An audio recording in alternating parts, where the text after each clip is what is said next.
Dark and moody, moody and dark. It's been real from the start. Speak the truth, then you playing your part. Nothing fake here. We've been real since daycare. Some change, some stay there. Came from the streets, we speak for the streets, we speak for the youth. Nothing but truth. Feel it in the booth, feel it in your soul, feel it in the cell, feel it on parole, feel it on probation, feel it when you free, totally free. Pardon me, till they pardon me, till they pardon we. Positivity from negativity, back to positivity. The podcast for the streets, helping you eat. We live by the code, we live what we speak. We revolutionize real love, honor, respect, loyalty, educating the masses, bringing unity. It's all or nothing. The podcast for you and me is Dark and Moody. We the voices of the community.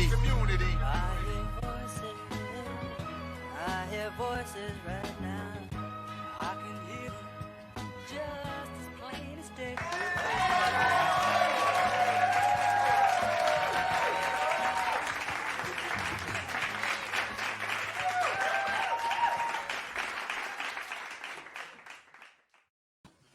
Yeah. This your boy Dark. This your boy D Moody, Mike. You know what I'm saying? Dark and Moody, all or nothing. You know what I mean? We told you we was gonna have part 2 for you.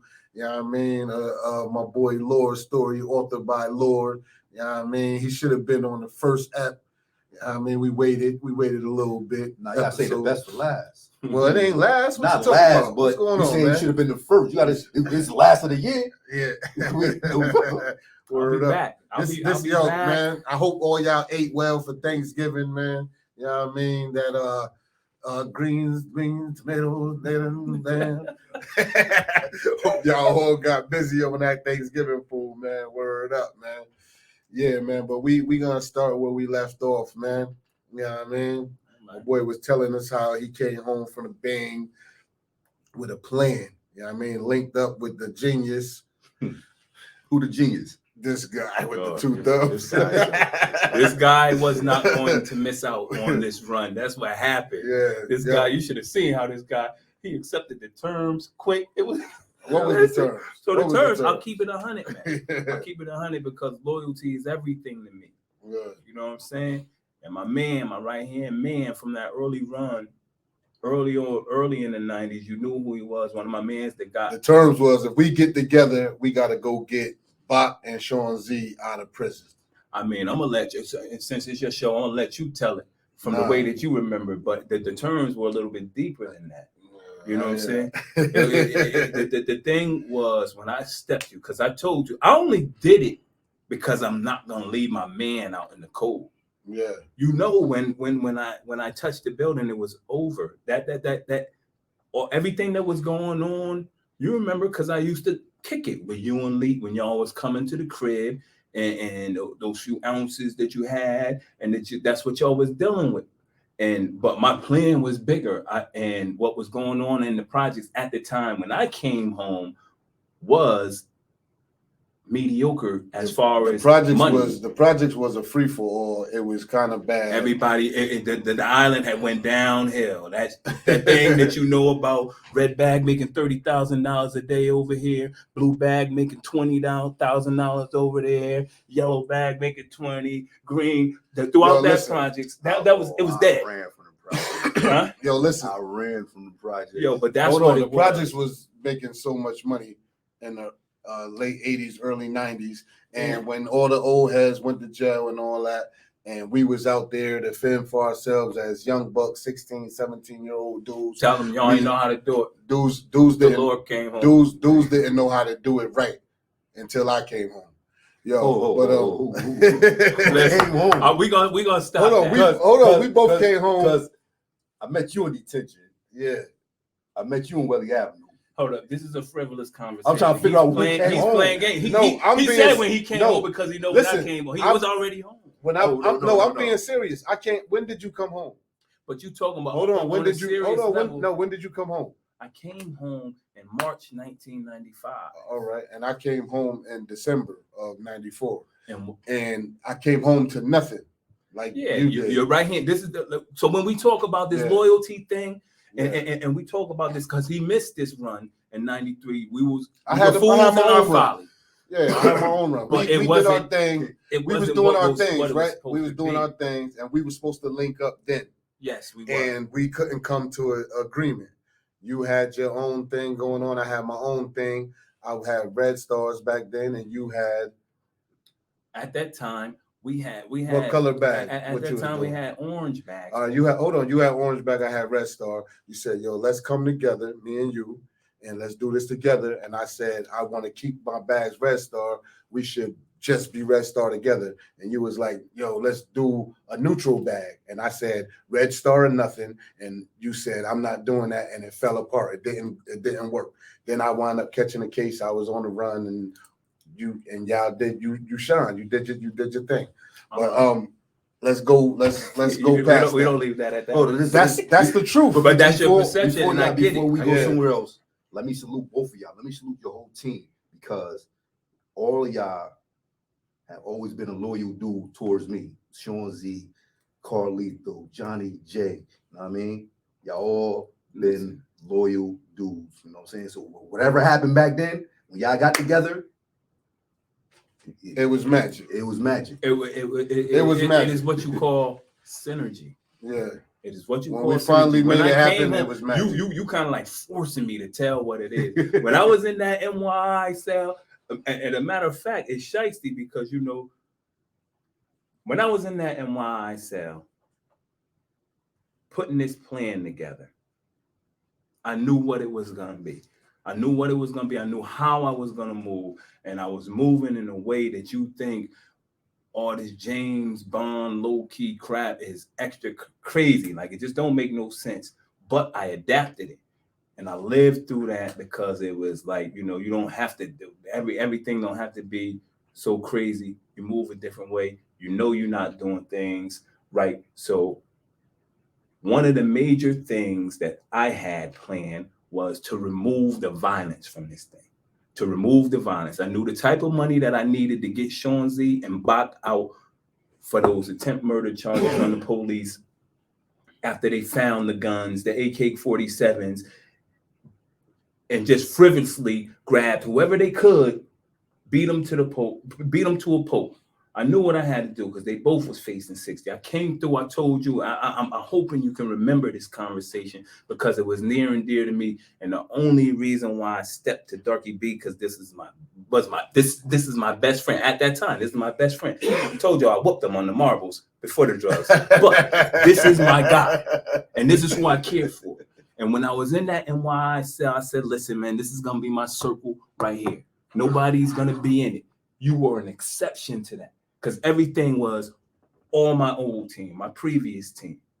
So I stepped to you because you was my guy.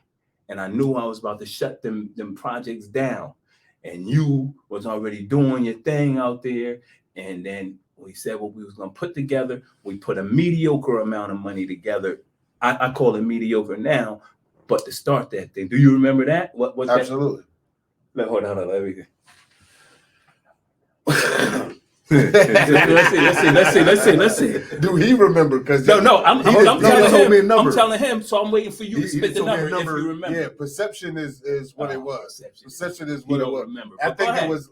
was $6,000, right? No. 3,000. No, Word is Born was $900 a piece. All right. I Let's mean, do it dudes like that. had it was $900. But I remember having about $6,000 at the time. Yeah, you might have had $1 million, but I'm talking about that. Yeah. I mean, and we decided we're gonna come together with the same amount of money and make it happen. Make it happen. So It was $1,800. you only had 600, Lord. Dog, he had No. he had money. No. I'm playing when you was just I I had can't not moved away from the projects physically. He went to see the I hill. did not hustle in the project because I needed to build my hand. Yeah. Like people hustle today, they don't build their hand. There are no hands. When these dudes sell drugs and they go to jail, there is no bond for them. They go there and they're in there and they talking crap about any and everybody that they can that they know that got a couple of dollars because they want him to supplement your mistakes for going to jail, your mistakes for getting caught. Yeah, and a lot of dudes, and man, you know that he has a stash. He believes in a safe. He believes in putting money away. So you want to depend on him. I just wasn't for that.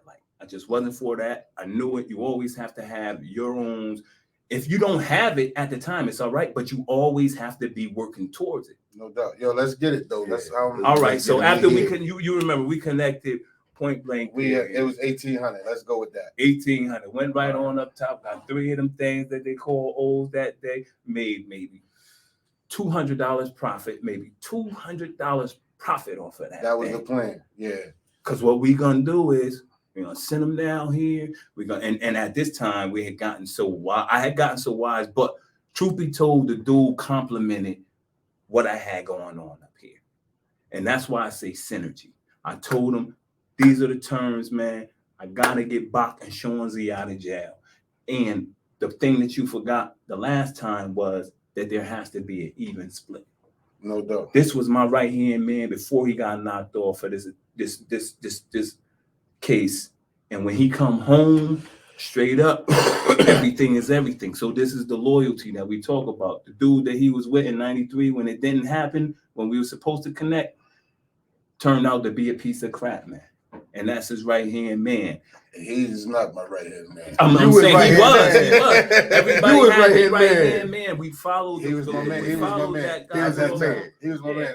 He was his right hand He man. was my man at the time. And you came home and your right hand man wasn't writing exactly. When I came home, this dude had a Kia coat and he didn't give me nothing. Absolutely.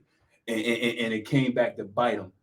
Because when we shut it down, everybody wanted in. But I'm not dealing with you. I'm not to be vicious, but one, I'm not trusting everybody. This run is going to be magnificent. I knew what it was. Getting back to what brought on this conversation is when you talked about Johnny J following after me and the things that happened. This run, not following after, but his being his big brother. Absolutely. He wanted the same thing. He was now, following. but somebody might take it wrong. Yeah. He's no, he's not following. He was he's my little brother, Yeah. like the natural thing. Yeah. You look up to your big brother. But when I came home this time, and he's already doing his thing. He's doing his thing while I'm in jail. He come through, hit beats, they making sure I'm straight. Him and Richard. But when I came home, I knew the totality of the type of money that I was aiming for. And I knew the behavior that I had to exhibit in order to make that type of money. I just came off of not being able to make a $50,000 bond after having this so-called drug empire. Absolutely embarrassing. When I get back out here, I'm a murder the game. Point blank, period. Fuck all that gun shit and all that violence, all that bull crap. I'm getting straight to this bag. That's what it is. And the element of surprise really, really caught dudes because it allowed me to get my weight up. And the police and everything, they didn't know what we was doing. But when we did what we did, we made that agreement. We started connecting thoughts, doing all this crazy stuff. Never had a stash and we inside of people's houses, just changing the game, totally outside. It was crazy how we was moving. Yeah, we was digging at up. this We was digging age. Y'all got. Listen, what we talked about. We was digging up the ground and putting work outside. Yeah, but y'all got what we talked about. Yeah, and that's what we're trying to explain to the youth now. That there's only 2 things that's going to happen when you in that life: death or jail. Death or jail. And I knew that. And one thing that I wasn't gonna have 20 years, my little 17 brother years, 20 years. succumb to that. So when I came home and it's ringing, and he came home, he had went away for a little bit. He came home and it's ringing, and I pushed him away from that. And you can't cold turkey somebody from that. You can't do that. And that's what y'all was telling me to do. Like, yo, you can't do, gotta, and we figured something out. There was peace or whatever, and he was straight. And fighting, man, to make sure my brother is straight, man, and that he don't get caught up in this shit. Kicked him out of it. It just totally, I stunted his growth as a hustler with illegal material. And that caused a little strife between me and Johnny because it left him in a position of doing his own thing and doing it behind closed doors or whatever. And then at that time, the dude looked just like me. So now he go to play. He used to tell me, yo, I was on the Ave. He's on Congress Ave playing. And Cousin Twiz, Cousin Twiz was playing back in the day. So people who play know other people who play. And so he was like, Twiz came up on him. He was like, yo, you Lord, huh?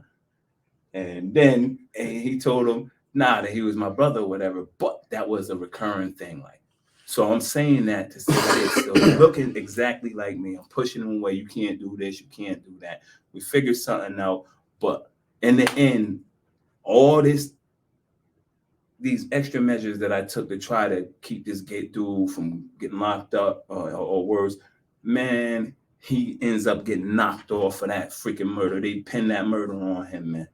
Pinned that murder on him, and that killed me because anybody from the town know that, man, that's not Johnny. Johnny, he might not be no sucker, but he ain't going out and killing nobody. That it would be more believable to say that he had some kind of crazy charge with a female than it would be to say that, yo, Johnny J murdered something. Yeah, definitely. And they set him up, and that hurt my mother. It took my baby. They took that lady baby, man. And that's one of the things that I wanted to avoid, but it happened. But fortunately, at that time, wrongfully convicted, man. Wrongfully convicted, 75 years. Outrageous. Yeah. But at the time when they arrested dudes, the money was up, and he posted. It was nothing, but we had to live with it. How much was his bond? His bond was, I think his bond was a half. So he had a $500,000 bond. Yeah, his bond was a half. And Big Bro couldn't leave him in there. No man left behind. No man left behind. Man, that lady wasn't having that. What lady? My mother. It was She bigger than her. She might not condone the activity, but I want my baby, man. Yeah. And I already knew, because in our community, when you get knocked off of that type of charge, that's the last time you usually see a person. No doubt. You know what I'm saying? But it just wasn't as easy as moms thought. It's a whole, here we go with the James Bond thing, a way that we have to hide the money and get everything right, to post the bond, to stay under the radar. And we did that. And that's why I talk about that synergy. And that's how we made it to that point. You know what I'm saying? It was just synergy within there. But that thing was like something that was crushing. And then they started putting these cases on us because of, told you I had to get Bach and Shawnzy out. We accomplished that one by one. So the town seemed like, oh, those dudes, the 10 murders with the AKs on the police, they home. Lord and Norgie B, they went and got them. So when they see these dudes posting these big bonds, and then they come home to a situation in the street, we think we are winning. Street numbers, money, we winning. But when you look at it now, I mean, that money, what we worthy of right now, that money is nothing. But they came home. The town seen that, man. The town knew what that loyalty was about. You understand what I'm saying? So, you remember you showed me a picture one time? It was you, and I ain't know it was you. You like, yo, look at your boy. It was like a graduation picture. I'm like, yeah, look at my boy. You're like, that's me. Oh, yo. Oh yeah. That thing I really crazy. thought that was Johnny in the picture. Yo, it's just super crazy with Johnny. I can talk about Johnny around you because I don't want to play no games with like other interviewers and trying to use my brother, because I don't talk about this. You understand what I'm saying? So this is amongst people, and it's about something that's serious. The Dark and Moody podcast, man, community, and the experience between y'all. So I can't come up here and like hold my cards close to my chest, because this is it. This is what it is, man. And we're gonna do this thing. We're gonna do this community. We're gonna talk about it.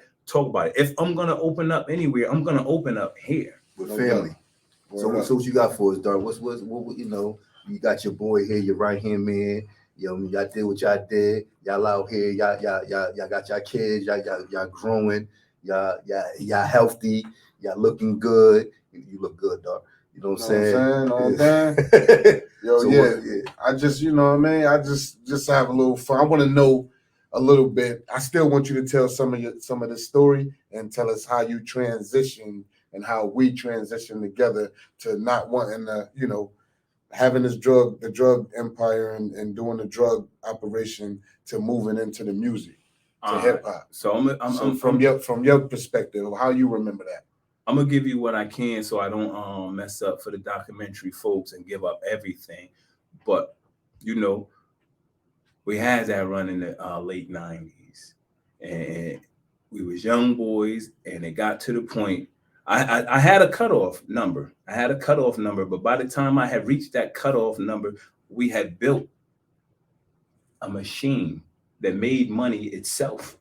Big fact. So we all over everywhere. It's like these celebrities, man, these rappers, they make money as they sleep, man. Those royalties are serious, man. No doubt. You And know more what I'm than saying? in multiple states. Yeah. I'm saying that's them. I'm just saying, I'm trying to give you the premise of being worth something. So we had created that thing, and it was a money-making machine, a well-oiled machine that we didn't have to go crazy for because it was done. And we began to expand. And this is mid-90s, and we had projects and places in Connecticut that we had, and we had North Carolina. We was Those on Northern projects, Street. We was on, I mean, it's no need to do all. I didn't come up here to do that. No, But we had 2 states at one time actively shaking, with the projects in North Carolina being the central operations there, and the projects up here being the central operations up here. And we was young boys. And at the same time, if you can just put this picture together, imagine this. This is not the 90s. The 90s, this is not the 80s. The 80s is where you see all these young boys driving these crazy cars and all this crazy stuff, and this money is extra. But this is the 90s. But we're looking like the 80s. And if you can imagine, everybody, hell, he's out on bond for the 10th murder with the police, Sean Adams. Innocent of it, and Z get a bad rap because he always go to jail for what he didn't do. Or this dude always goes to jail for something he didn't do. Because he did something when he was a kid and had that reputation. Yo, he man, man. Z the only child, right? I love him. Yeah, he the only child, right? Nah, but he the only boy. nah, He ain't the only boy in this family. nah. Or he But the the youngest? I said he the only youngest? child too, but Z the youngest. he was He like the a youngest. homie. He the youngest. He a the loner. baby. He He looking had an at older this right brother. now. Like, Yeah. So it was something. He was the the youngest. baby. Yeah, he was the baby. But yeah, man. But anyway, with that, just to finish that up, you know, it was crazy at that time. He's out on bond for that case. You out on bond. People don't know that. All right, first bond, $850,000. And this is what I'm talking about when you remove the violence. If you are selling drugs, which is bad in and of itself, you know you're breaking the law. But when you remove the violent aspect of that and get strictly to that bag, that's how you were able to post them bonds. Big facts. And that right there is what exposed us. The police never ever had no idea what type of money we was working with until they set dudes up for that murder. And when they set dudes up for that murder, it was hurtful because we know we didn't do it, but at the same time, we didn't care because the money was there. Bust a wall open, strip that money down, go post that bond, and I'm right back out. Yeah. And you talk about all the money being saved up different places. It was like that. And it's rough because you can't even, when you start getting drug money, you realize it's hard to spend this stuff. We had another rule implemented by my good man over here. If it costs over $9,000, we not touching it. It's a certain way to do it. That's why we didn't do vehicles like that. It's crazy. Unless it was done right. Yeah. But after they started putting these cases on us, and after we started posting, you took Johnny half, yours was half, Z, them bonds was crazy. And then when you got all this money and you can't spend it, like, and the system is coming at you crazy, you act out. And that's exactly what we did. We acted out. You set this man up for this murder. This is my right-hand man. We got all this bread.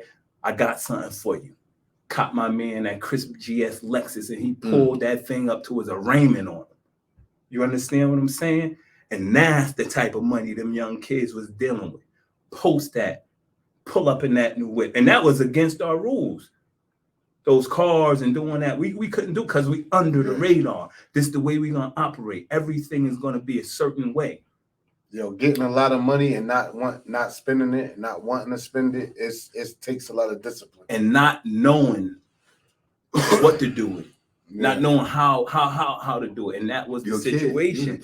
And then, so you pull up on them and that freaking GS to the courthouse, I remember. And that god doggone the change thing. So he do that. Them gator shoes. His lady was mad. His lady was like, "Why you do that to the court?" She know what it is. Like it's a buzz when you doing that. But we started acting up. He did that. Long story short, man, the man got into another situation. Revoked that $850,000 bond. Gave that man a $1 million bond, and again, post that. So now they starting to understand, and the whole town, they knew he was getting money, doing all this Versace and everything, but they ain't had no idea. The nickname was the Versace Crew. People gave us that in the streets. Is that Versace going? That Cream D, the L Cream D's, only the L Cream D's. People was calling us the Versace Crew. I gotta do my homework. And I can't ask somebody from the projects. I gotta ask somebody from out the project. Now you can ask dudes outside the project. I gotta ask people outside. People about who gave y'all people in the projects or people outside the project? People outside the projects. All right, so I gotta go outside the project. Outside the project. I'll tell y'all in the next episode if it's big. You know what I'm saying? Even though they rock the Versace, the Coogee, the Gators, Early when it was all right. Early when people wasn't wearing. Yeah. You know what I mean? But all flavors too. All that stuff though. So Rise and Shine was and I'm gonna get to the Rise and Shine. It was chaotic. Just imagine you got these projects in out of state and that area, and we here or whatever, and they setting these up. So I had moved from Connecticut after it started getting crazy. You know what I'm saying? First, when I moved down there, I opened that place up. You know what I'm saying? And I shouldn't have really, but man, we moved out there, man. We had those 2 states going, all this Z out on bond, everybody out on bond for these cases. Just absolutely crazy. And then it came to the point where I got hit out of state. So you was a victim of gun violence. I was a victim of gun violence. I got hit and I got charged with an attempted murder for in this situation. And had $1 million bond. So it's crazy, but anyway, so everything, I'm out of state and that goes down. So now law enforcement gets tipped off, because if you in one state and you get caught up in some stuff, that state calls the law enforcement of the previous state that you was in and checks your record out, and they call New Haven, and New Haven is over. New Haven hate us at this time. You got Gaylord Salters? They already got acquitted for the attempted murder. Both of them already got acquitted. They came home, got the best lawyer in the city, John Williams, knocked that thing out. They already got acquitted. They started putting these cases on us. So when these people call New Haven responds and tell them, yeah, that's such and such. The Island Brothers are gonna be down there, and no. So they're telling them the Island Brothers are gonna be down there. There's violence, and they're selling the Island Brothers as a gang. And you think that it's a real structure. We did not have gangs in New Haven. We got the Trey represent, the Ville, the Hill, the Tribe, all of that, and all those other spots. Sections of town, but it wasn't the gang. It wasn't the in gang. Prison. Yeah. So when you see Chicago back in those times, Black Peace Stones, all that stuff, and you think real gang stuff. That wasn't going on in New Haven. But when they called them, they told them that. And North Carolina started gearing up because certain things happened at the hospital. And it was like, oh, yeah, the Island Brothers. So they started, the people in the freaking town knew what was going on as far as the prices that we had, the quality that we had. So when you started talking this Island Brothers stuff, people started thinking that I wasn't American. like I'm from an island. Yeah. And it was crazy, and law enforcement and all that. So they started doing that. Long story short, it narrowed my lane out of state. So now, Connecticut, crazy. I can't even fart in Connecticut without things going down. You know how it was. And then it's happening in North Carolina with you too. So now it's like, it's over. The game is over. So we pivot to Rise and Shine Records. Got up out of it. We've been through so much chaos, man. Word up. We had to leave the streets alone. The Go Get It Publishings later But we had Rise and Shine Records, man. Rise and Shine Records was the first pivot. legit business. Ooh, that poster. I remember seeing that poster. That The Rise poster. and Shine. The, He the, got the these. poster. You can't mix these. I up with remember Rise and seeing the Shine. They poster, might- right? I'm on Congress Avenue. I said, that's Doggy B. Sad Thug song. Yeah. And Yeah. Sad Thug He song. had a cane? Sad Thug song is about his case. Yeah. It's Yeah. about the case. He Yeah. kicking it. Sad Thug song. Got the Connecticut joint. We start to get traction. There we go. Sad I Thug remember song those right times. there. My guy, just for context, 20 he's years out old right there. out on bond for this crazy case that he was set up on. What's that? What you got on, Dark? That's Moschino and some Wildcats. Go ahead, finish. I just wanted to know that. All right. No doubt. All right. Moschino outfit, right? But you know, Rise and Shine Records, man, and you'll see by the R, you got this gun, the dude is holding a gun, and you'll see by the S, it's a microphone. So that represents the pivot. That is a community-based mission. Rise and Shine Records. The mission was to rise from the negative, guns, violence, and shine on the positive, and rap was a way out at that time. I didn't know that. I'm Oh, glad you I didn't got know shit. that? Nah, I'm Yeah, glad Rise and that Shine. was- So I didn't know people that. didn't. A lot of people didn't know That's that. what it meant. And A lot I of remember. You remember when we came up with Rise and Shine? Not exactly, but We was driving down State Street and we was coming up with names for the record label. What we gonna do? yeah, And what you want to name it? And we decided on Rise and Shine. We yes. said, yo, we're gonna rise from the negative and shine on the positive.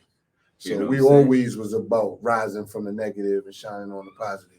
So we decided to go to the hip hop lane. And while we in this hip hop lane, I want to ask, what made you fall in love with hip hop? Like what was that? What made you want You to fall throwing in love it with back hip if you're gonna ask that question. Yeah, What made man. me fall in love with hip hop? What hop? made you fall in love with hip hop, man? Hip hop, our generation, and how I fell in love with hip hop. I'm younger than you. I ain't in your generation. Yeah, Nah, Whatever you say. say. but you know, hip hop. I fell in love with hip hop because it was people who looked like me, rapping about the struggle, talking about things that I could relate to. You know what I'm saying? And that's what it's always been. That's how it happened. And then hip hop took a little turn where, you know, the raw street rap was worth money. Yeah. What's the first hip hop song you remember loving? Like the first hip hop song you remember loving? Like, yo, I love this record, and not the Sugar Hill Gang. You could bring it back that far. But after the Sugar You Hill old Gang, enough to remember the Sugar Hill Gang. I don't know nothing about that. you remember Nah, hip hop. I remember that, but that's not our time. We children. Yeah, but you we knew little all the words children. to it at that time.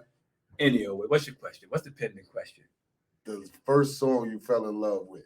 The Fell first in song love you fell with? in love with. I think fell in love with. I'm gonna say, which joint is that with Hov? It's all right. I'm not There's even. a Jay-Z song later. It's later, like fell in love because it was funny. I'm saying Politics as June usual. Bean, rest in peace. Come in the car, he going crazy. Yo, y'all listen to this thing. Listen to this. I'm like, what? And at this time, you know, we don't buy CDs or tapes or whatever. We might listen to what's accessible. He was the type of dude, and you was the type of dude that would go out and buy music. I would listen to the music because I know it's around me and I got it, but I wasn't a purchaser. But June Bean got in the car and like, listen to this. This is 1996.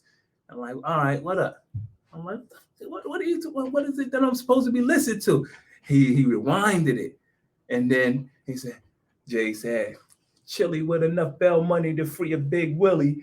And then that's when I started listening to Hov, like listening to that. And I was hooked. And what the connection what June Bean was making at the time was how people watched Bach and Sean Z get out on bond when they expected them to be gone. No doubt. You know what I'm saying? So, and that's Jay-Z. He should get in trouble for all the stuff we went through. you talk about influencing Jay-Z. Jay-Z was a big influencer. Big shouts out to Sean we talk about Carter, man. and Johnny J. When we talk, I remember when we went to go scoop Darky B car. We ain't no Lex coming back. Darky B out of state. Johnny in it. Darky B out of state when I delivered the whip. He out of the state. He out of state. Delivered the whip to him, but any old way, he man, the Jay-Z thing. We end up when we bringing the car back. Like, damn, it's ill. It's Sean. The car's name is Sean. GS the fuck up. Jay-Z joint. GS 300 Yeah. after Sean. So we named that That's joint. what he was repping. Yeah, we named it Sean. But at that time, Jay-Z had already pivoted from the game. So he is spitting the game. Because he was out of the game. Yeah. And that was the plan. And I'm living it. Yeah. We was living the game, and our plan was to live that hip hop life. Yes. And that's where we transitioned from selling crack and weight and all of this stuff. And that was the to inspiration. becoming legit businessmen on Rise and Shine. Rise and Records. Shine Records. That's what started it. That started the dream of being entrepreneurs on a legal level. New Haven would not have that. They wouldn't have. New Haven would not have Mr. Henry and Mr. Salters turn into the next Jay-Z's. You can forget it. The minute we started catching traction, they put dudes on trial. They put dudes on trial. Long story short, dudes blew trial. I'm the only one out. I ain't quitting. I revamped everything, did everything even bigger posters, everything. Start at that time, it was wax. DJ don't want you giving him no tape. Tell me, hey, can you play this? Wax. Getting wax, just doing everything the formal way. So I started doing that again, but I was cased up. And then what I did was I promoted out of state first in the South and started coming up. And then as I started coming up, I had flooded New York, flooded 125 with all those posters, flooded the bridges. You go on them bridges into Manhattan, into Harlem, from off of 95, and you see all that stuff they had up there. We used to see. I was wondering why we never see nobody putting them up. Yeah, they do it at 2:00, and I rallied me a team. Lee Bone, this kid Ty, came up there at 2:00, flooded all those bridges up top. So now Jersey too. So people from Connecticut are seeing it, and they say, "Yo, I seen your poster. You got this website and everything." And mind you, this is 90s, and people are not on the websites like that, but they go there and they seeing all this. They're like, "Yo, damn, why you ain't doing nothing at home?" And me, I'm a home guy. No doubt. I'm for my home team. Straight out of Connecticut. My family, I'm there first. My people that's in my circle, I'm with you. That's my home. My town, my city, that's my home. I'm gonna represent that. So when I'm hearing this, these folks are saying that, and you got so many folks that like do Connecticut no justice. Make it, and then all of a sudden, oh, I'm from Atlanta. I'm from Brooklyn. And I'm not with that. Point blank, period. I'm from money craving New Haven. And when they started doing that, they didn't understand my strategy. I was just promoting outward and inward, because last time when we was promoting inward to outward is what caused them to bring you to trial. No doubt. So while I'm shaking and moving and people saying this and they loving it, I'm like, I got to. The Hill House Cross game came up, and that's a good event. So I went through there. It had came up, and I went through there, smashed that with all those Rise and Shine posters and all that stuff, just getting it going. And then a week later, man, John Williams called me. Oh yeah, we're starting trial. James Clark. As soon as you brought the music home, man, these people, it started. They wanted to stop it. They didn't want to see dudes become the next Jay-Z, Russell Simmons, or whatever. They stopped it. James G. Clark put me on trial, did a whole bunch of foul stuff, and this is the early case, but any old way, early cases, but he put me on trial. Long story short, it's like, you got all these cases, you investing this money in this stuff. What happens if you get blown with trial? But there's money for appeal. But James Clark, they fought and they kept me in there and didn't give me that appeal bond until later. I'm in there making motions myself, so I win a motion for appeal bond. I post, and this is after they done killed everything. All my relationships that I made in the music industry, I'm looking like another drug dealer who is just trying to do X, Y, and Z. I'm looking real unprofessional. So that messed a lot up for me, man. But when I got the appeal bond, I posted it, and immediately he brought me back to trial for the other case, man. The case, this is the case that they set me up for. The first trial was for a case that I caught in NY. And you know, that's a case that I'm there. It was an altercation between some corrections officers. So, but that was the strongest case that they had on me. Put me on that. So soon as I blow trial and go through, I win the bond and I post bond. They brought me right back to trial for this joint. Game over. For a case you didn't. For the case that we talking about right now. The case bring up that case, NY case. I remember that. How much time did he give you? I got the most time that anybody. That's why I'm bringing it up. It's people that killed people in jail and got 5 years. 5 years. I got 10 suspended after 5. And at that time, you got to remember the time that I caught the case is 94. You would get 2 years concurrent. Yeah. But they wasn't going for it. Yeah, that's why I brought it up though. He knocked me off. He knocked me off. After I posted that appeal bond, he did some bull crap on me right back. And this is not even scratching the surface when we talk about the corruption, because that's not what we into for this podcast. We talking about, you know, the elevation. So after I get knocked off there is when I go in. And now I'm seeing my team and I'm letting them know what's going on and we talking or whatever. And I know something has to give and I got to make something happen. And that's when I'm like, man, I'm not stopping. Yeah. Rise and Shine Records, you stop that, bump it. I'm going for Rise and Shine Publishing. And with Rise and Shine Publishing, that's when you wrote Money, Murder, Drug Flow. Yeah. Yo, Money, Murder, and Drug Flow. Yeah. So what was the inspiration? What inspired you? Well, you just told us what inspired you. Yeah. I knew that once again. Show the people out there. I can't help because I look at it and I think about the times. I think about the grind. You remember? Yeah, I remember. Y'all remember? Y'all I was there for the work. Yeah. Money, Murder, and Drug Flow. What year this book was published? I published this joint in 2010. I finished in 2009. It's the first joint. 2010, about 2010. About 12 years ago. Long story short, man, I knew what I had to do, man. I knew my team needed me. I knew we had to get right. I knew my kids. More importantly, like I wanted to leave something to them because they had gave me 29, a total sentence of 50 years suspended after 29 years. And that means my kids gonna be out there. And I can start playing, I can start doing things to make things shake. So that was the inspiration between my kids and my team because it was needed. The 29 years, you was in jail for murder?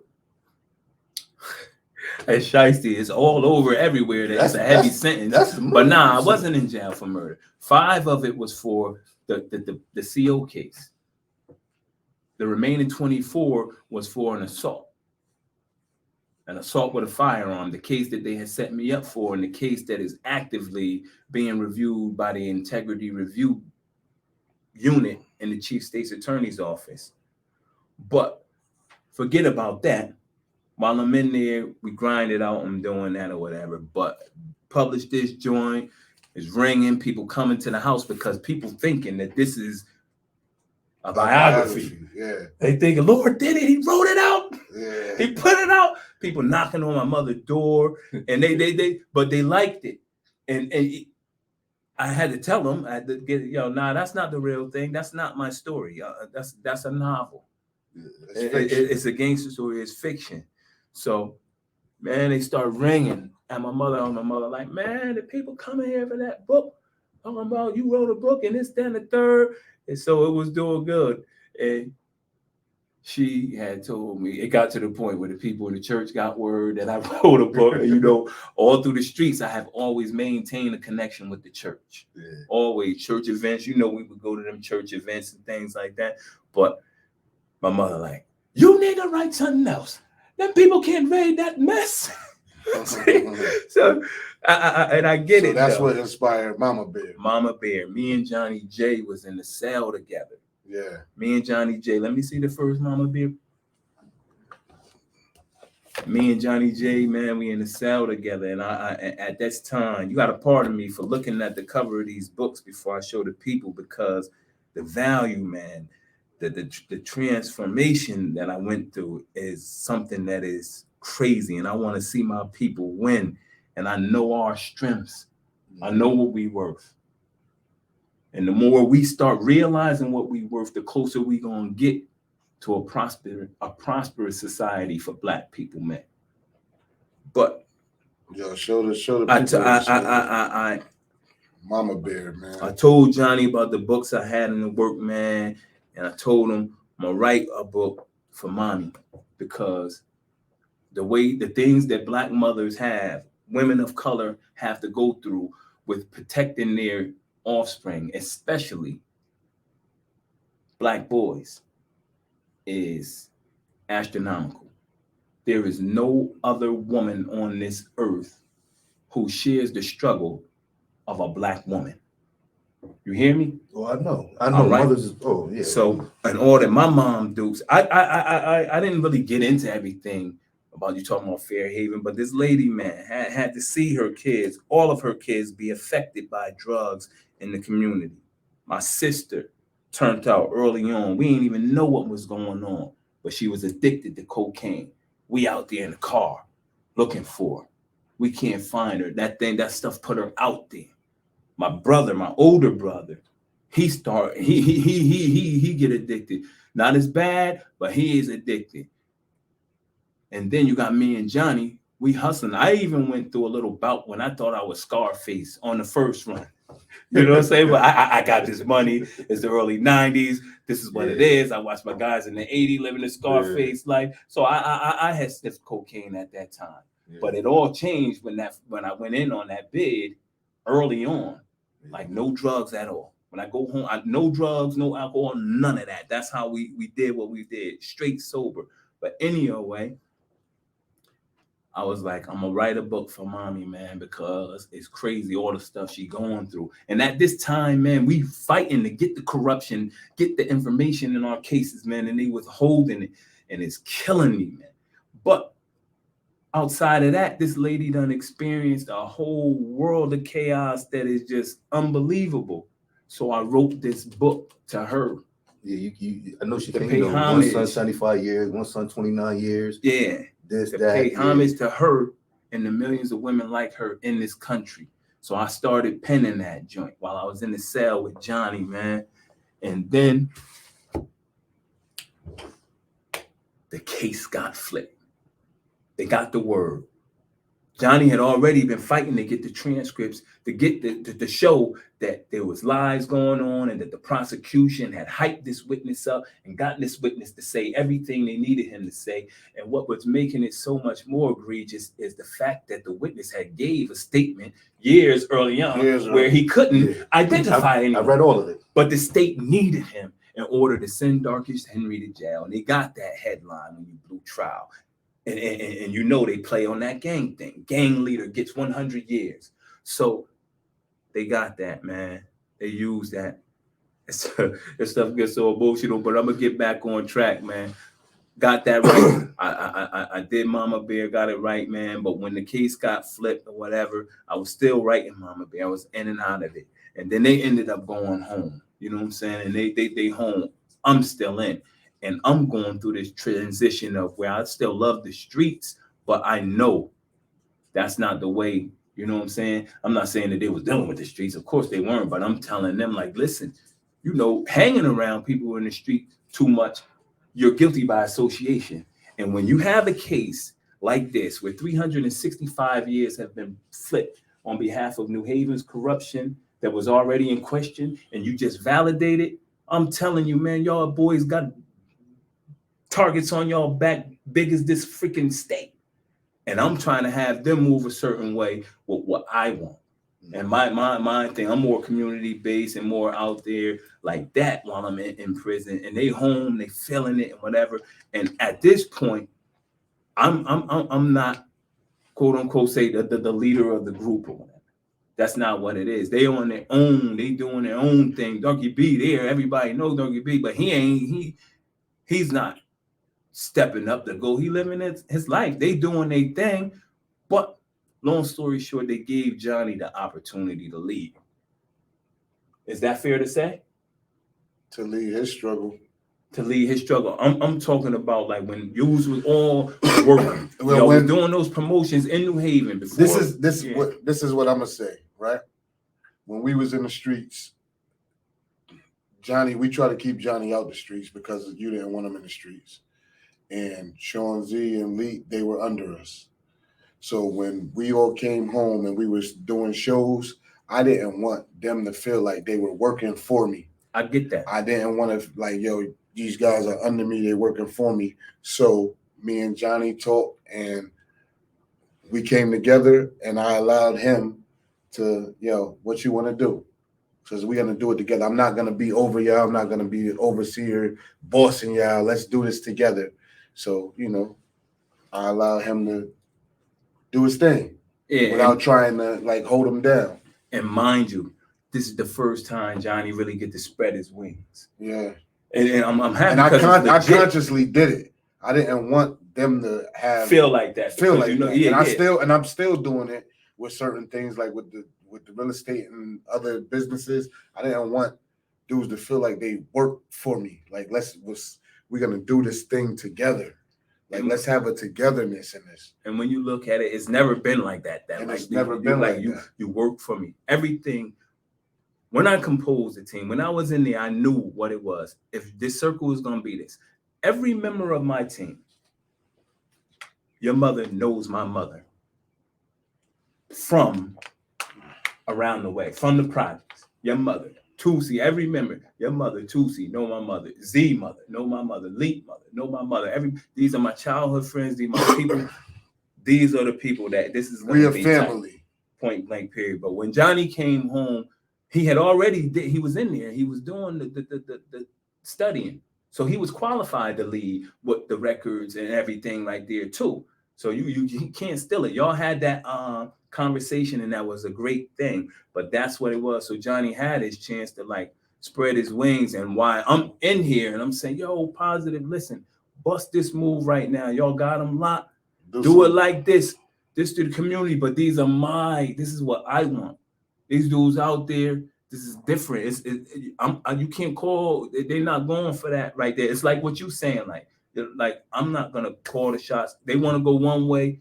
I want to go one way. I'm telling them one way, and that's where it went different. Not we separate, but I'm saying it's just growth. Like, you know what I'm saying? I believe that my team still trusts me, but I was just saying, man, community, kill it, murder it. You in a vicious position, do that. And they had already had a vision, which was great. So anyway, they pushed their thing and they shaking and baking, but I gotta push my thing. You know what I'm saying? I'm not sitting here. I can't wait on anybody else, and I'm not going to put anybody in a position where they're feeling like I'm totally dependent on them and dragging them down. So Go Get It Publishing is with me and my daughter Gabrielle. We're gonna form this thing, baby. This the way it's gonna go. Bada bing, bada bob. We're gonna publish Mama Bear. And you know, at that time, you can see it. I didn't have. You work with what you have. I had these pictures, and this is how I came up with this cover. Pictures. This cover. You got a picture of his mom this, up there. This Mom Dukes, Miss Glow, that's Johnny J, and that's the big head. Yeah. So I put it together. We published that joint 3 months out the gate. 3 months Go out. Get It. Under Go Get It Publishing. Started that business 3 months out the gate. A freaking commercial publishing firm hollered at us. Hollered at me in prison. I couldn't believe it when I got the letter. I thought it was a joke. I thought it was some fake thing. I'm looking at the thing, and then I have Z Google them, and he's like, "Nah, that's real. That's really it." But I couldn't make any deal with them because their vision, and I respect it, business-wise, they're looking at it like, all right, this is. They found my work in the Library of Congress. That's where you put your stuff in. They found it there, and then they contacted me, said they was interested in it or whatever. But long story short, they're seeing an opportunity, and they don't know that the individual who has written this manuscript has studied the publishing industry already and has an understanding of royalties and everything. And it's not going to be easy to get him to do that. And at the same time, I understand that, man, I want to close a big deal. I need to close a big deal, but they're not going to give me what I'm worth because I only been in business for 3 months. So that thing wouldn't work out and I wasn't able, but I just kept on getting good hits on the Mama Bear and doing good things community-wise from inside of the thing. And I started fighting my case. You know what I'm saying? And one of the things that I found out, I kept on studying information and all these Netflix and Hulu, and I started seeing how that was. So I come up with a comprehensive plan how to break into that when I come home. And now I'm here, and I'm going through that process. But more than anything, man, I closed this global distribution agreement, man. I've been working on this global distribution agreement with my daughter, like for almost a year leading up to my release. Like, let's get this right, global distribution. We're gonna get this right. We're gonna revamp Mama Bear, not the entire book. So when you read Mama Bear, you'll see that there's a story, the alderman in the back, a quick story, another reflection of what I stand for. So we revamped the cover. So now I got more resources. You know what I'm saying? Grew a little bit, revamped the cover, and this is for the global distribution deal. So revamped the cover, got everything right, shaking and baking, and on freaking November, man, I'm talking to this dude. I tell him like a couple of days before, like, yo, yeah, check this out. Go on Amazon, check this out. You remember I had you looking at those short stories and all that Absolutely. stuff? So I had a plan to go ahead and put something out to warm the people up leading into this global distribution deal. And I call home one morning, ready to go to work, ready to talk to you. And that's when I got the news about baby bro. You know what I'm saying? That is like a critical thing to lose somebody close to you while you're in prison, man. You understand what I'm saying? But I know my grandbaby, my kids, I know I gotta prevail. So I keep pushing. That. You know how many times Johnny sent me this book? The prison system kept denying it. I think because your face was on it. You know what I'm saying? So yeah, you know, I ain't never get a chance to read it, but I'm still in this copy from you today. You know what I mean? You can get that. That's my book, actually. I tell you, it was a rough thing, but anyway, we just finished doing what we was doing, man. We closed the distribution agreement. I'm still in there. I'm fighting. I'm getting all this evidence that's coming out in my favor, showing my truth. And then that's when they decided to take my case on Chief State's Attorney's Office, integrity review. And they already knew what was going on, man. But it was and they know that you're wrongfully convicted. They know that I'm wrongfully convicted. But Scott Lewis said it the best, man. The state is not concerned with reversing convictions. They're not concerned with the truth. Let me break something up for the people, and I want y'all to use common sense. Darky B go to trial. His man Bop testified that, you know, he was with me that night. Darky B, I'm going for my view. Y'all gonna tell y'all. But I want to say something with respect to other people. You gotta let them rock out right now. Don't. No. Because I would rather him be comfortable with what's being said about him, especially coming. I'm talking about the people. I'm talking about if you look at it, never in my life have I seen somebody go to jail for saying that this person was with me. Mm-hmm. Yeah. But it was retaliation, and the good thing that's where I'm getting at. In the documentary, you're gonna see that. You're gonna see the headlines, what went on. You're gonna see how John Williams talked about it. About this is straight retaliation because he got up there and testified about this, that, and third, and his information was mixed up, and they blew that up like they do everything. Even when I lost trial for the CO case, and they needed to hit me with the time. Mind you, you in jail with 100 years. Johnny got 75 years. Sean Adams 100. Leet 90. And here I am, the guy, the person people deem to be the head guy. And the only case you got on him is you're saying he beat up a couple of corrections officers. He had got into a melee with a couple of corrections officers, him and his cellie. So that's all they had. And then they did that. And so James Clark was trying to get my sentence enhanced. And what he did was after I had got a good PSI, this is what happens when you start turning your life around and you genuine about your shit.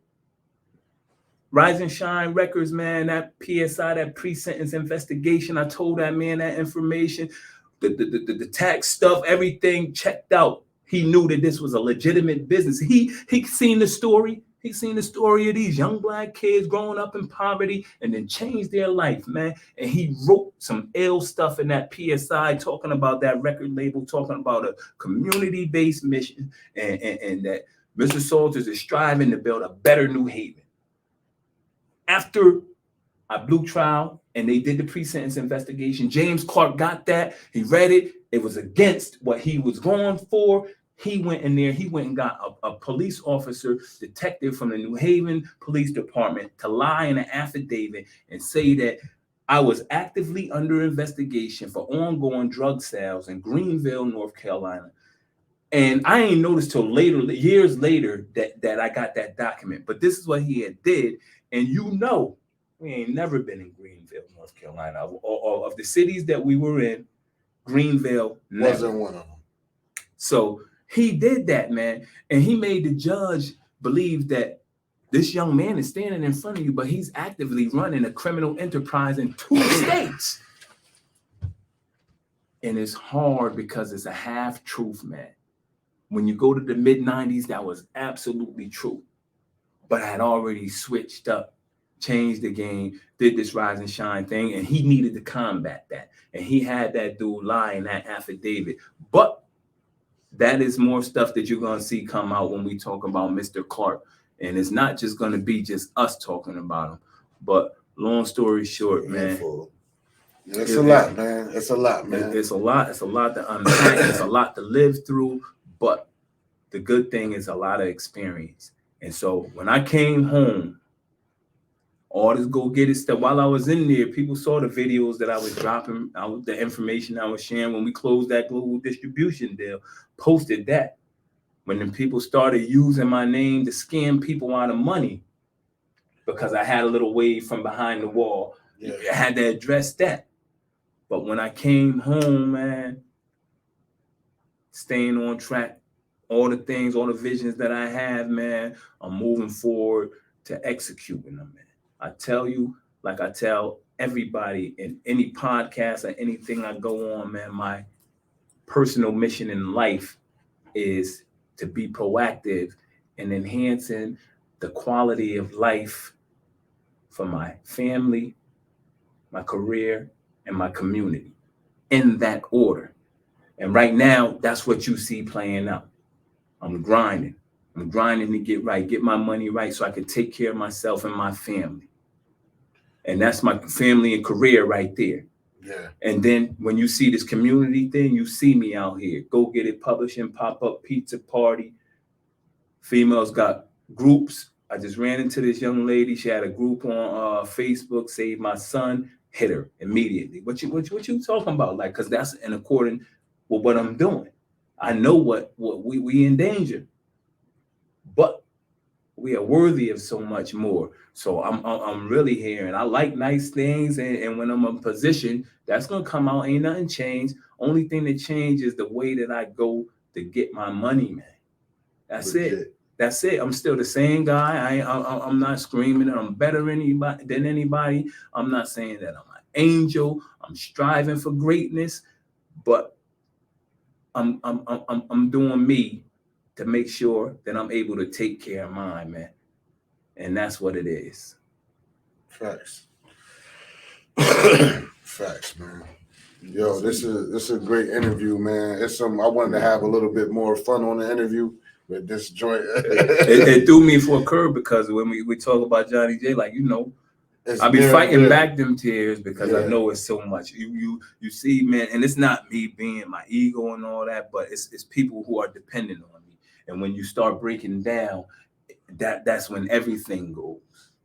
So you got to stand firm. You got to stand firm. You have to have a mission. You have to have a blueprint. You have to know where you're going. And when that happened, after I got that call, all that made me do was go harder in my schoolwork, my college work. Harder. Talk about that. You have a degree? No, I don't have a degree, but what it is throughout my incarceration, they had offered certain programs, collegiate programs, but I never engaged because I was like, all right, I'm not going to take up that space when somebody can use it, because I needed time, 1, to fight my case, 2, I'm writing books, 3, I'm running a business from jail.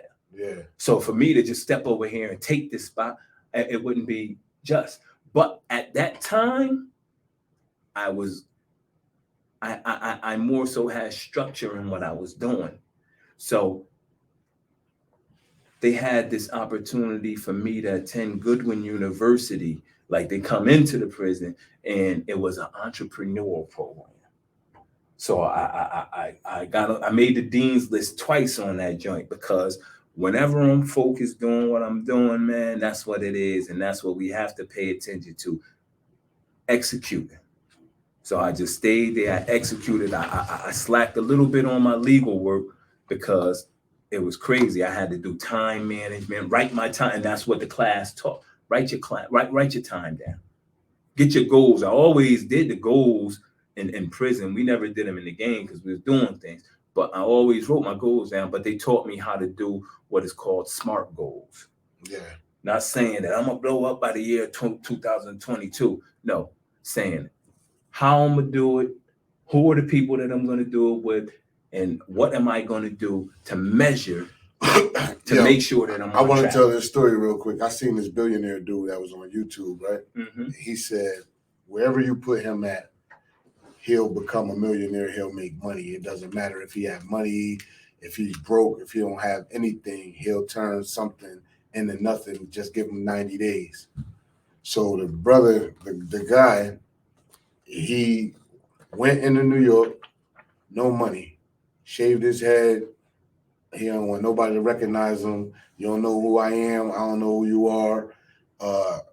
And he started with no money. And in 90 days, he had $5 million. Listen, It's about this, man. He was grinding. He knew what he had to do. Determination and will, man. So if you got that determination and will, you could become something. You could be whatever you want to be, man. You could be greatness, man. Yo, I want to have a little bit of fun before we go, man. It's been serious. But before we're gonna have some fun. But on that note, I like that because I always think about that when these dudes.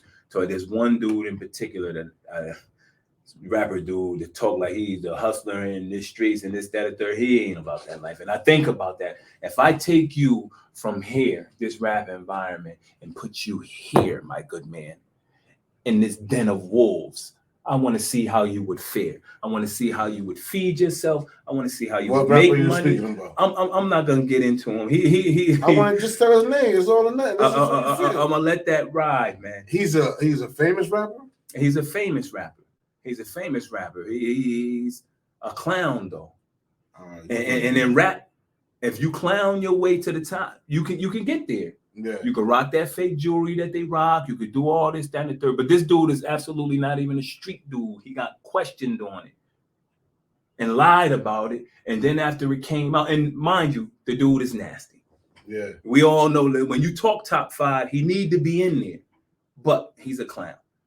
Anyway, I say that because when you talk about that dude that said, put me in any environment, this, that, and the third, that's what it is. That's a hustler. That's somebody who operate with their back against their wall. Yeah. And 90 days, he made $5 million. And he didn't think he was going to make 5. He said, give me 90 days and I have $1 million. But we don't know the logistics of everything. He had 5. But it's good. And he said he didn't use no other resources, no outside resources. He started with nothing, not a penny.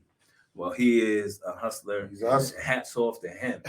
Big shouts out to him. I like that. Yo, man, I want to ask you a question. In your opinion, is there any longevity in the streets without prison or death? If you grow a tail.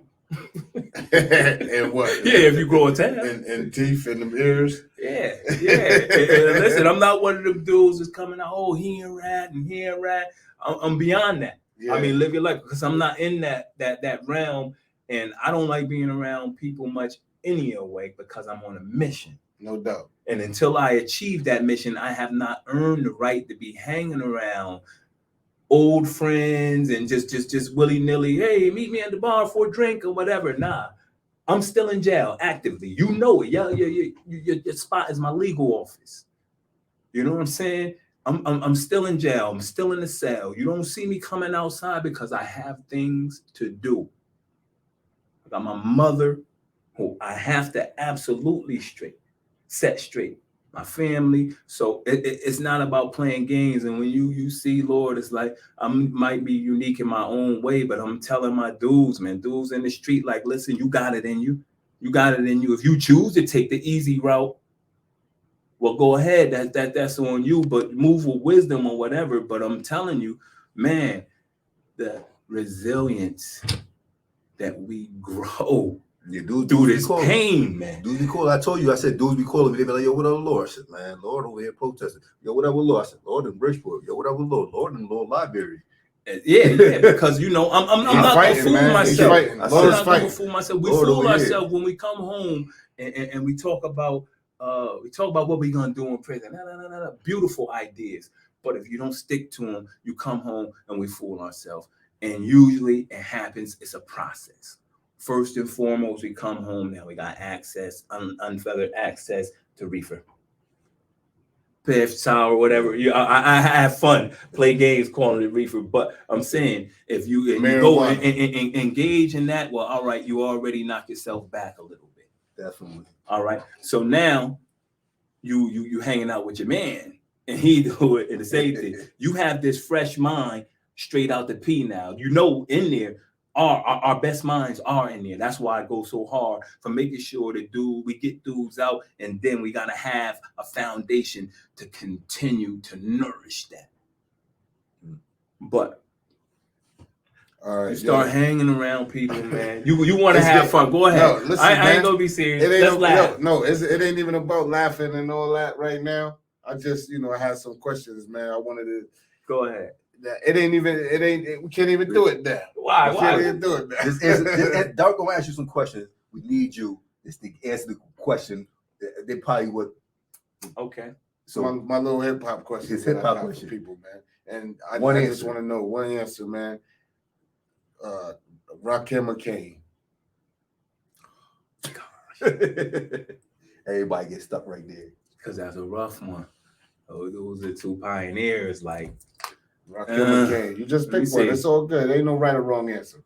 I'm gonna go with Rock. I'm gonna go with Rock. Give us Slick Rick or KRS-One. I gotta go with Chris. Jay and Nas.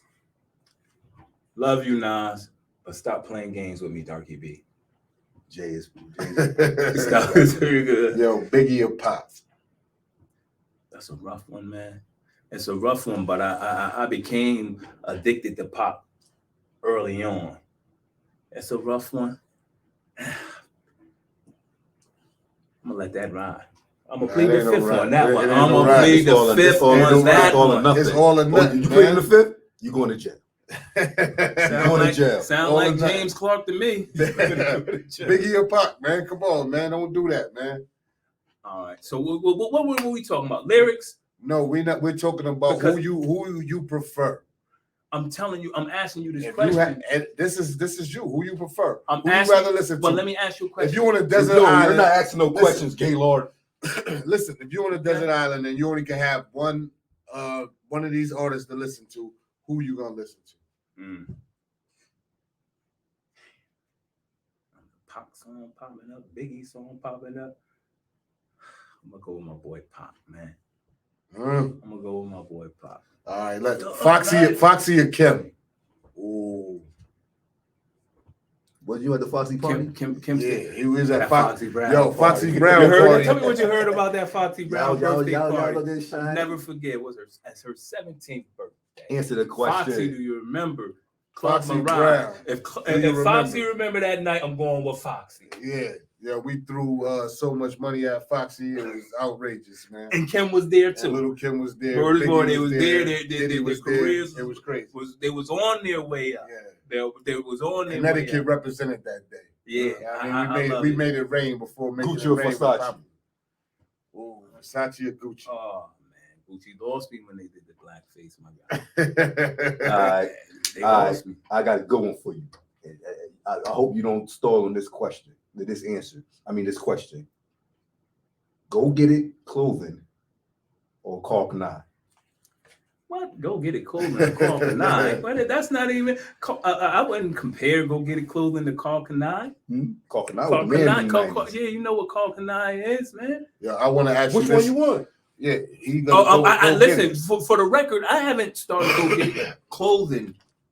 You see my merchandise that I started while I was in jail. I'm revamping all of that. So when you say we Go going Get It with clothing, Go Get It, man. Yeah, because I got them new hoodies. I'm selling my Go Get It hoodie. Yo, comment in. I got a Go Get It hoodie and some that Warriors party. Listen to this, man. That Warriors party. I'm a dude that like fashion. So I'm not gonna sit here and compare myself to a fashion genius like Carl Kanai at this point when my Go Get It clothing, the stuff, this is what I'm doing from behind bars. That's what I put together from behind bars. It's not really my clothing, my clothing company. It's just merchandise. It's merchandise right now. But when I get on top of my things, it's going to be crazy. I'm gonna do it, but I'm not right now into that. So I'm gonna give Carl Kanai that as you want to put the Carl unique on. As different as my I ain't say who. I said what you throwing on.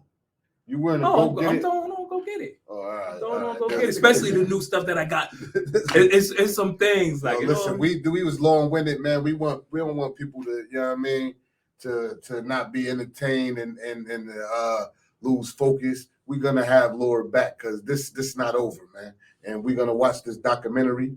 You know what I mean? What's the name? Life of a Resilient Dude. LORD. Life of a Resilient Dude. He got Mama Bear. He got Money, Murder, and Drug Flow. We check out the New Haven Independence. He was just at the courthouse. Check out Bridgeport. He was just at Bridgeport. He was representing with the governor. Hold on, my boy just did a pop-up pizza party for the kids. Pop-up pizza party. I forgot to put it up. Free pizza. Yeah, I mean, don't be mad at it, but he did a pop-up pizza party for the kids at the church. 100 pizzas, about 100 kids. It was a beautiful thing, man. It was a beautiful thing. We're gonna show you pictures one day when he come back on the show. Can I tell you about his character one time? I just want this. Let me hear about his character. Your character. I just want I enjoy it. I just want, and I'm not gonna get in like with names and where we was at. I don't know if you remember. Something happened, right? And we were supposed to do something to somebody, right? And it didn't go down, right? And you told us, me and Johnny, y'all stay out of it because you was labeled a gang member.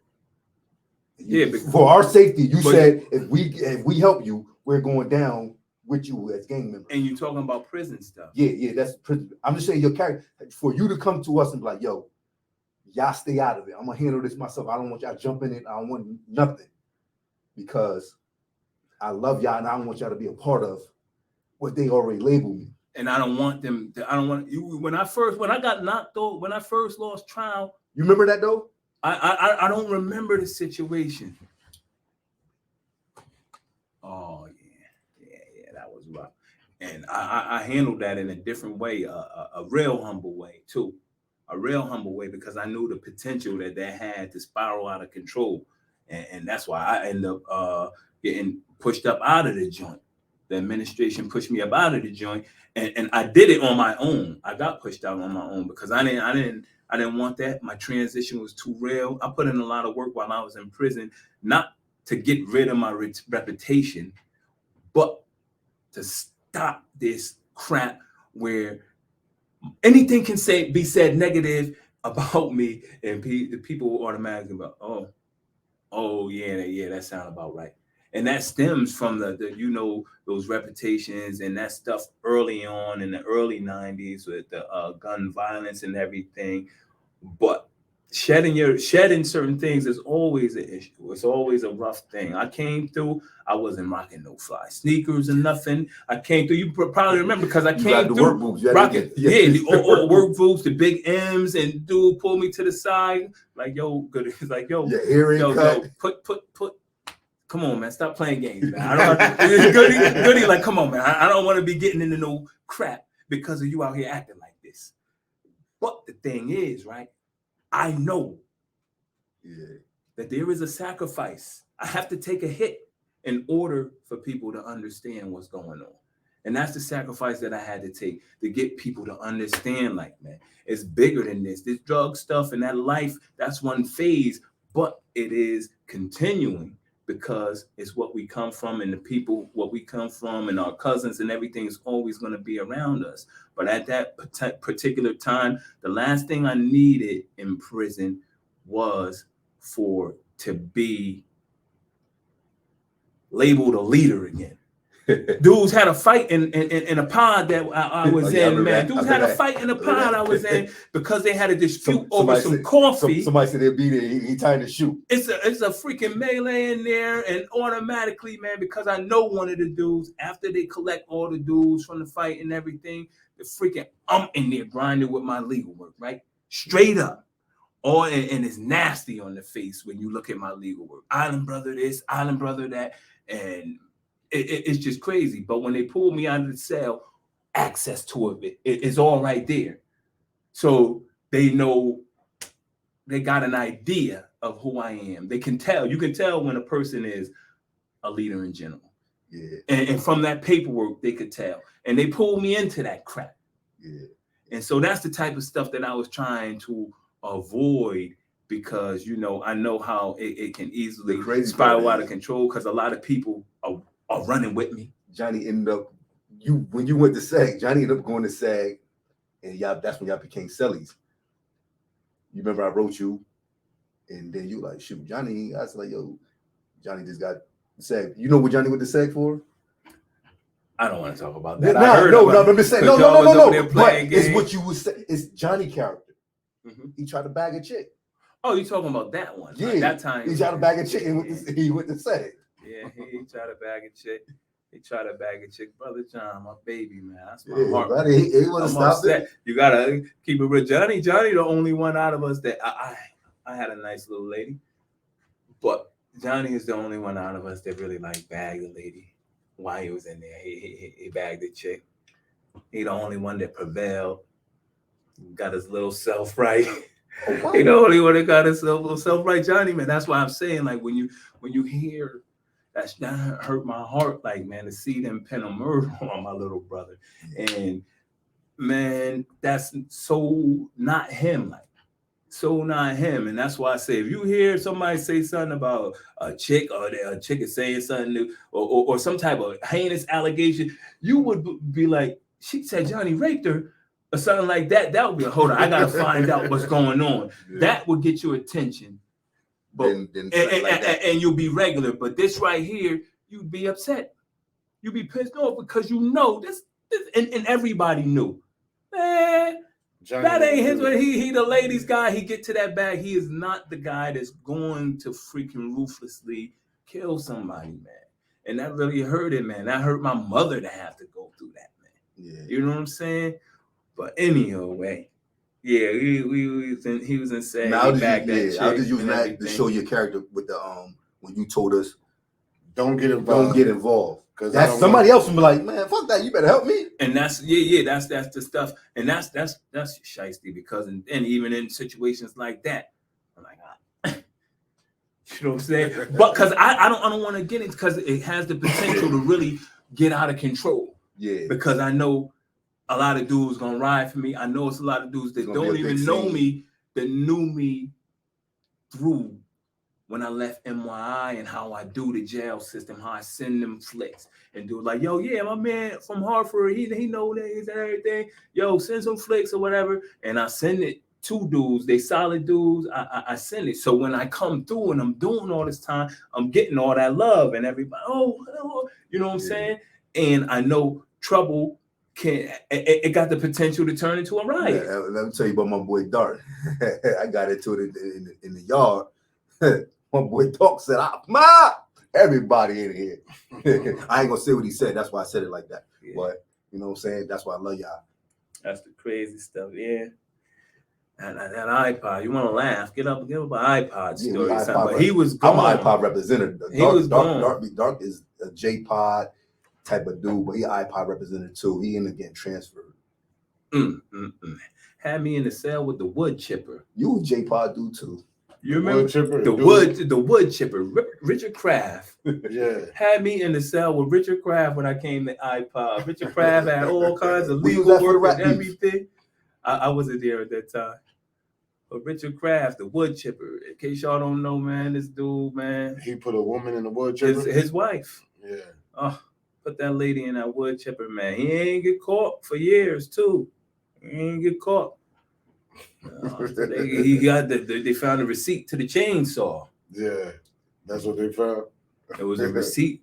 He chopped the lady up, man. Just terrible. Chopped the lady up. And yo, You know Sweat at home, right? Yeah, I know Sweat at home, but I don't. This is one thing There's about a lot of dudes that got this. exonerated. No. He didn't get his. He got his case overturned. He got exonerated. He got exonerated. He got Now, when I was locked up, through DNA evidence, yeah, and I they don't had like him on to a talk bracelet. about it because the situation is he is innocent. All the evidence shows that he's innocent. The killer thing is the victim. He bit the victim in a particular part of the body. And be respectful because it's this is somebody's mom's that passed away, and I don't know the dude, but I know him through another one of my mans in Hartford, man, and it's in his heart that this happened to his mom's, and he gonna take it the way that he take it. So I'm always gonna be careful with that. But Swinton had got exonerated, and all those years we was in there, we run around laughing and joking. And this is the thing: we think that people are guilty, and the same thing people thinking about you. Nobody could tell you that you was guilty. Same thing people know about thinking about Valentine. And I'm talking about this is amongst people because we don't know the case. We know the allegation and we know that the individual comes from low-income community, drugs, violence, and all the above. And he may have interacted. And that right there is enough. It's like the guilty by association thing. So when you talk about Swinton, I'm not even willing to say stuff like that because there was a time I believed Swinton was guilty as sin. And I ain't know what the F I was talking about. And now that you see all these wrongful convictions coming out, it's crazy. But I'm not going to bore you all to death with that. But yeah, so. Yeah, man. Yo, so where you see yourself 10 years from now? 10 years from now? Oh, my goodness. You were making me reveal things, man. Where do you see yourself 10 years from now? On an island somewhere. He know what my plans.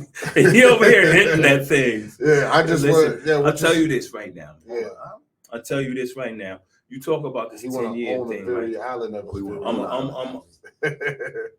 Right now, I'm working, and I'm working towards a goal and an end game. All right, and I look at it like this. I put an enormous amount of blood, sweat, and tears into the game, into an occupation where I could have lost my life at any minute, into an occupation that I'm constantly looking over my shoulder. And even when now we always still have to be on point, it's just a natural reflex. But we dedicated our lives to that in our ignorance. That's what it is. That's what it is. So now, what I dedicate my life to are those things, man.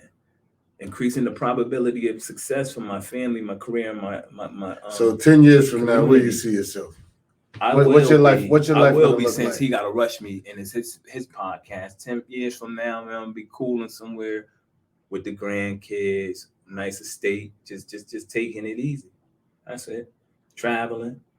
You know what I'm saying? No doubt. That's it. I ain't Yo, we love you, man. You're gonna have to come back. We need more because we got to go in depth on some other things, man.